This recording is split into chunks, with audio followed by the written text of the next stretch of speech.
Gacha games are the downfall of mankind.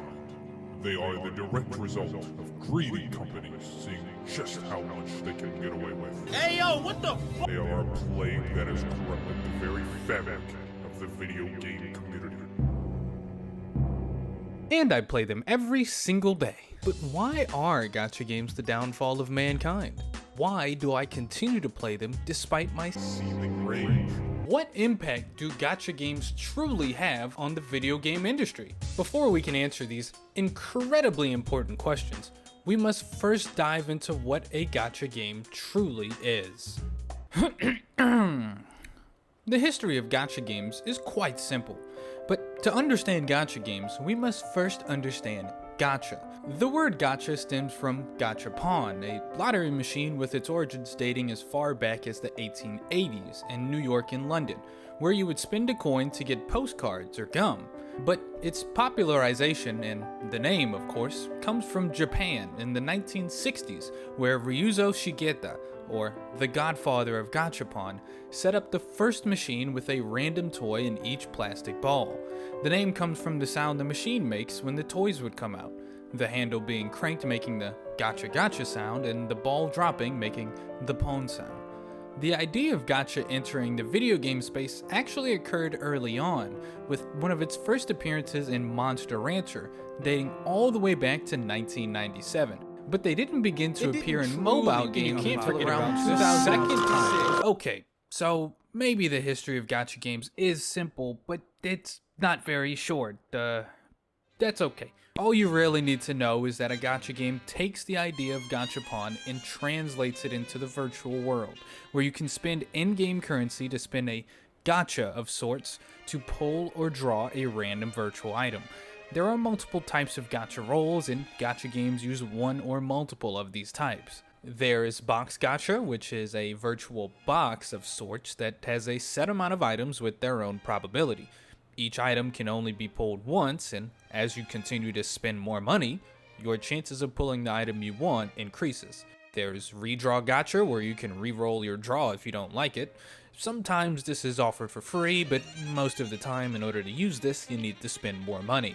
Consecutive gacha, where your chances of getting better pulls increases when you spend more money. Trade gacha, trade items you don't want for a guaranteed better item, but most of the time this is so inefficient, you might as well just spend more money. Step up gacha, better odds the more money you spend. Open gacha shows you the odds of rolls, which lets players know, on average, how much money to spend.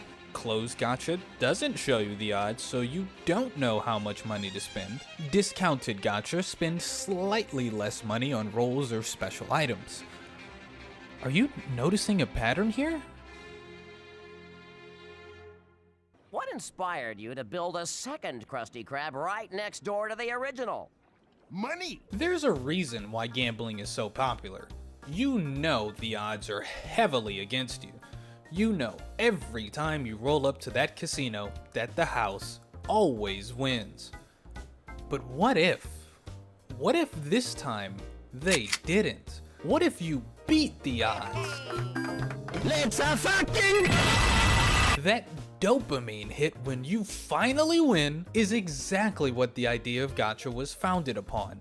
But where gachapon wants to get you to spend a couple hundred yen for a cute harmless toy or plushie, gacha games want you to spend your arm, your leg, and your soul. For gachapon machines, the whole idea is that you don't know what you're getting, but no matter what you get, it's something cool. It's a safe form of gambling where you feel like you beat the odds, despite there being no real odds to beat. Some plushies are rarer than others, sure, but you still got something of value. While there are outliers that do spend a lot of money, their business plan doesn't revolve around a few people spending a lot of money to get what they want.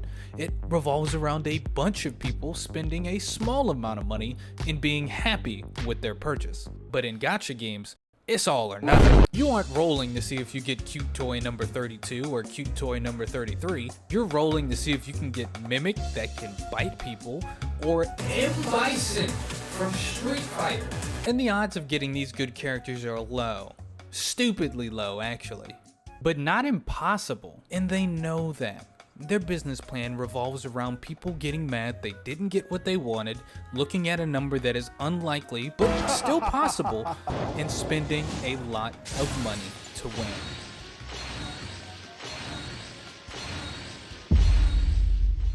Gacha games are the worst thing to happen in the gaming industry. They aren't made for your enjoyment, they aren't even made as a product to sell for an honest living. They are excuses for anyone that knows how to make a basic game to reach into your wallet and take as much money as they can before you even notice. Think about it, every gacha game you have ever played, Summoner's War, Fire Emblem Heroes, Grand Blue Fantasy, Genshin Impact, Disney Heroes, Arc Knights, AFK Arena, Mario Kart, wait, Mario Kart? Really? Wow, okay. Mario Kart Tour, any gacha game you have ever played, and ask yourself this question. What did the gacha part of this game do to enhance your experience of playing this game? Think about it. That'll give you some time to get the correct answer. Get a couple of cans, get them in the freezer. Shirley and Lisa, gonna have a pizza. Do you know Rita? You don't know Rita? We're gonna have a pizza. Alright, did you come up with anything? Anything at all? No. Correct! That's the right answer. Nothing. Oh, what? Did it give you some dopamine when you got that cool character? Was it worth the other 172 times you got pissed off that it didn't give you anything? I wanted it so fucking bad. You know what would have been better than rolling what is effectively a D100 to see if it landed on 100? Earning that character by playing the game. Gacha, it sucks. Gacha sucks. Gacha does nothing for you. As a matter of fact, it actively makes games worse. The better luck you have, the less you have to play the game.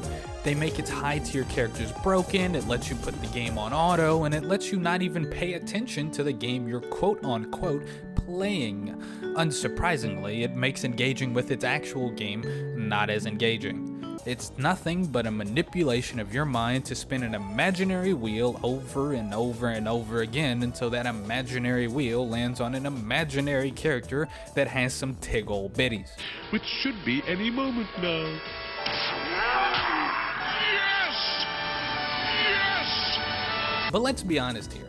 Most of you saw those numbers and immediately thought to yourself, that's ridiculous. I'm not gonna spend $4 for a 1 in 200 shot at a good character.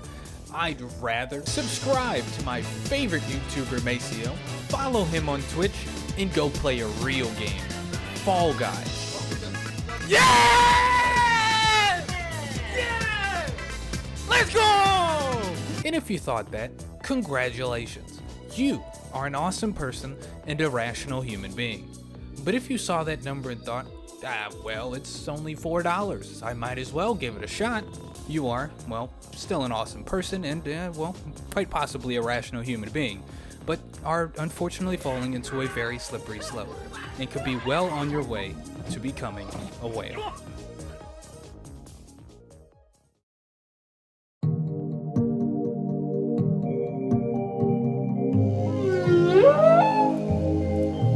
As I mentioned before, the vast majority of people are going to be spending very little to nothing on any given gacha game. Either they quit,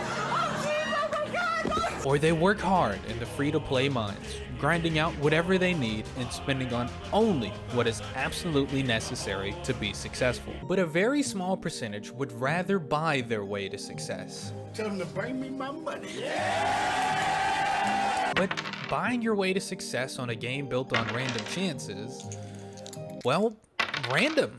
You could spend $4 and get that cool angel on your first try, or you could spend thousands of dollars and still not get what you wanted. For the love of God! Please! Whales are the people willing to take that chance.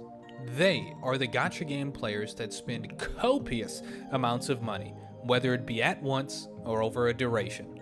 They are the reason games like PUBG Mobile and Genshin Impact have made billions of dollars in revenue despite being free games. They are the reason more and more games are introducing gacha elements into their games simply because it's so lucrative. And the real issue that I have with gacha games is that they do everything in their power to turn as many people as they can into whales, without them even knowing. Every gacha game has 3 phases: early game, mid game, and late game.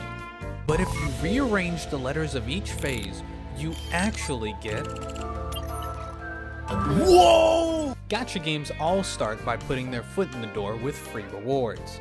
As a person that uses the internet, you probably learn about a new gacha game through a... Before we start today's video, okay, I want to give a big shout out to today's sponsor. And you know who that sponsor is? Okay, you're not going to believe this. That's Raid Shadow Legends. What's the manliest game of all time, you ask? Raid Shadow Legends, I reply. Raid Shadow Legends. Shadow Man here with Raid Shadow Legends. Or from a completely nonsensical commercial that has some of the best acting and dubbed over voice lines I've ever seen. I have a level 150, 3-star Gwyneth with a combat rating of 3 million. I want that ticket. I have a level 240, 4-star Arthur with a combat rating of over 10 million. At the end of a sponsorship or commercial, they always have a code or a specific link that if you use, you'll get a bunch of free rewards to start out with. Most gacha games are free anyway, and it looks fun enough, so why not at least try their game out? After all, why not? Why shouldn't I? They let you go through the tutorial and figure out how the game works, then they give you a bunch of free rolls and gear and sometimes even a guaranteed rare character on top of all those free rewards you got from that link. You get a bunch of dopamine hits and you feel strong as they make the first few levels easy with all that cool new stuff you just got. But the honeymoon phase will end and you will inevitably hit the brick wall. A point in the game where the free handouts cease, the end game is visible and very, very far away, and your free characters are underleveled, underpowered, and rendered obsolete. So you use the rest of your rolls and there's a good chance you won't get anything of value. But you feel like you were just so close to something good. And this right here is where the game throws all kinds of promotions at you. Deals on rolls, beginner packs that have 1,000% value, a guaranteed rare hero after a certain amount of rolls, and extra gear if you just buy now. But please hurry up. This is not gonna last forever, and you need to make a decision now. So what is a couple bucks to get that cool new character you wanted? But, yikes. You spent $10 and you still didn't get anything.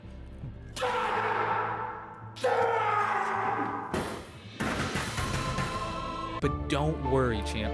You are even closer to that guaranteed hero. If you spend just a little bit more, you'll get it for sure. So, you spend a couple more dollars and wow, you got a rare hero. It's good, it just wasn't exactly what you wanted though, and you do need something that synergizes with that rare hero you just got, and before you even realize it, you have spent hundreds of dollars with very little to show for it. Nothing about how the way gacha games function is honest. They lure you in with a free game and free loot. They make you feel special with that brand new 5-star that definitely you and only you got at the start of the game. And then, after you've lowered your guard, they introduce one of the most manipulative, predatory mechanics that has ever disgraced the gaming industry. And you as the consumer are not allowed to play around it, as it is built into the foundations of the game itself. You aren't allowed to ignore it, as they will spit a brand new 700% value deal at you every time you open a chest. Your only way out is by leaving the game altogether. It's a slippery slope, and gacha games are the ones setting up the slide. And while I'm not judging anyone for how they spend their money, we, as a community, must understand what spending all this money on gacha games is doing to current and future games. It's corrupting them with what I call the Gacha Plague.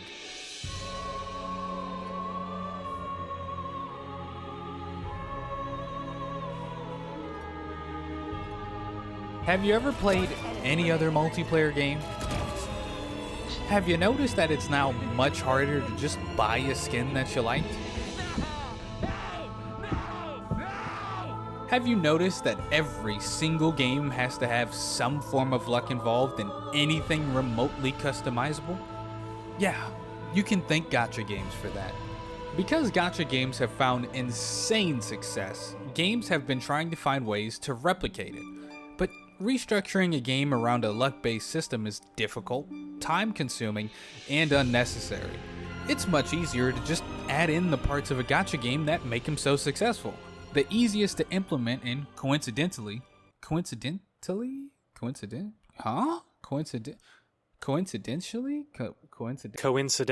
the easiest to implement and coincidentally, the most annoying elements are, but not limited to, turning direct monetization into lottery-style systems, making any direct monetization option so expensive, you might as well just use the lottery system, making progression slower and offering a way to trade your time for money, and battle passes.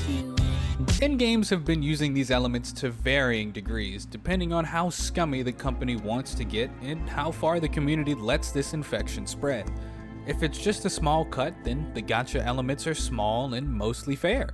But if that infection spreads, you get something far worse. But regardless of whether it's annoying or unavoidable, any implementation of gacha elements is detrimental to the consumer. There is no upside to adding any of them to your game. They offer nothing to the player, and they only serve to add more money into the company's pockets. But even after 17 minutes of me explaining why gacha games are all trash, I'm still gonna wake up tomorrow and open up whatever gacha game I'm playing at that time. Why do I continue to play them despite me cursing their very name?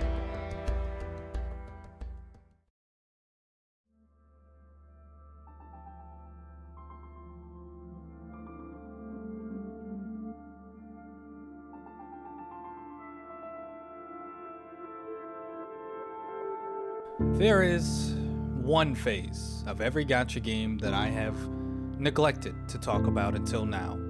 If you manage to push past the brick wall, you are met with the grind session, a phase filled with impossible goals and mind-numbing tasks just to see a modicum of progress.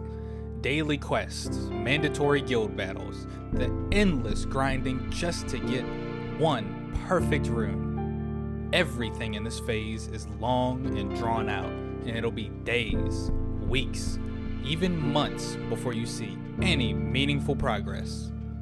But that's the fun of it. Back in high school, I'd wake up every day and spend a couple minutes doing dailies, and throughout the day, whenever I had free time, I would work on grinding, because progression is fulfilling, and feeling as though I moved forward in my stagnant world somewhere, and something was satisfying.